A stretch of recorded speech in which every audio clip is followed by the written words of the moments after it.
ඇත්තට මේක මම හිතන්නේ අපි කරන ලොකුම ෂෝ එක නේද? කවුද මේක?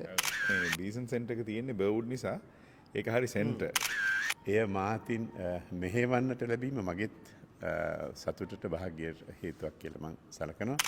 All right, dear Australia, I believe that you are ready. 28 this Saturday is going to be an epic day because Athula Samitha live in concert. ඉතින් ඔබේ නගරයට තමයි හතරවෙනි වතාවට ලංකාවෙන් පිට මේ ආදරණීය මතකෙ එන්නේ අතුල සමිතා කියන නම.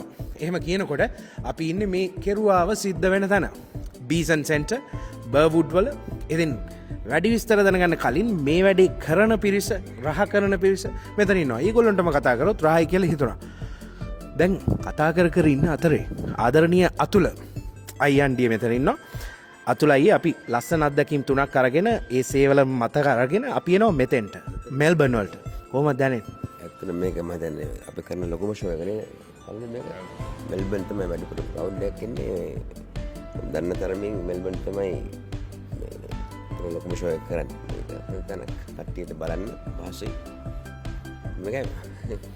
ඉතින් මේ වීඩියෝ එක යන අතරතුර මේකේ තියෙන ආසන මේකේ තියෙන ලස්සන අපි ඔබට පෙන්නනවා. හැබැයි ඕනම් වැඩකට නැවකට ඉන්නට ඕනේ හොඳ කප්පිත්තෙක්. කප්පිත්තා තමයි කලින්දු වීරසිංහ ආදරණීය අයියන්නේ. කොහොමද සූදානම්? ඇත්තටම අපි සියලුම දේවල් සූදානම් සජිත්.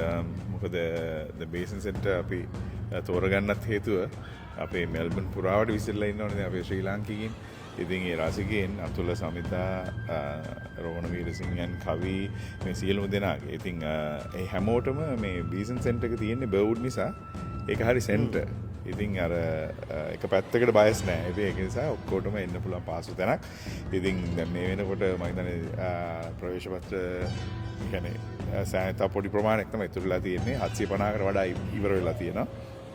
ඉතින් මම හිතනවා අද හෙට අනිත් වෙනකොට අපිට ඉඳගන්න සීට් එකක් හොයාගන්න බැරි වෙන තරමට ඉවර වෙයි කියලා. ඒක තමයි අපි කිව්වේ සීමිත පිරිසකට හිමිවන අසීමිත රසය. ඒ හින්දා ඉතා ඉක්මනින් ගිහලා ටිකට් ගන්න.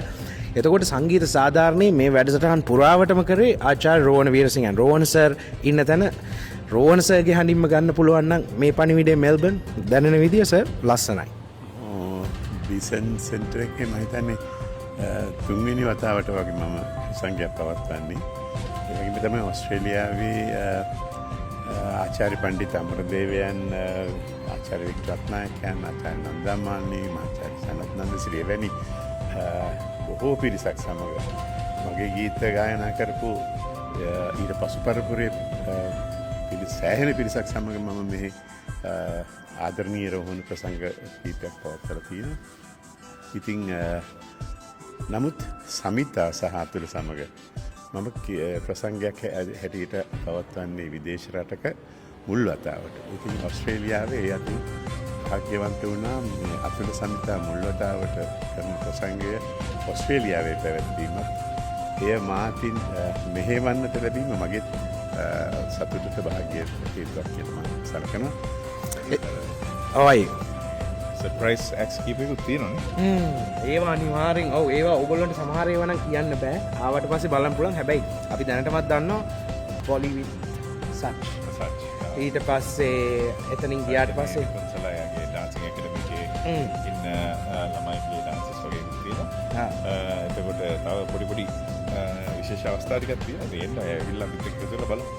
අපි හැමෝම මිනිස්සුනේ අපිට ප්‍රශ්න තියෙනවා. මුහුණු පොතේ ප්‍රශ්න අහන ඔය ප්‍රශ්න වලට උත්තරත් ඕක ඇතුළේම හම්බ වෙනවා. ඔයගොල්ලෝ විශ්වාස නොකරට ඒ හින්දා මං හිතන්නේ ඔයගොල්ලෝ එන්නට ඕනේ. මේක මේ අඩමාත්‍රයෙන් නෙමෙයි අදිමාත්‍රයෙන් විඳින මෙල්බර්න් මම අහලා තියෙන්නේ ඔබ හැමදාම රොත්ත පිටින් පොඩි බැඳගෙන එන පිරිසක්. ඒ හින්දා මේ වැඩේට එන්න සෙනසුරාදා අපි ආදරෙන් හම්බෙමු. එතෙක් අවඩා ආයුබෝවන්.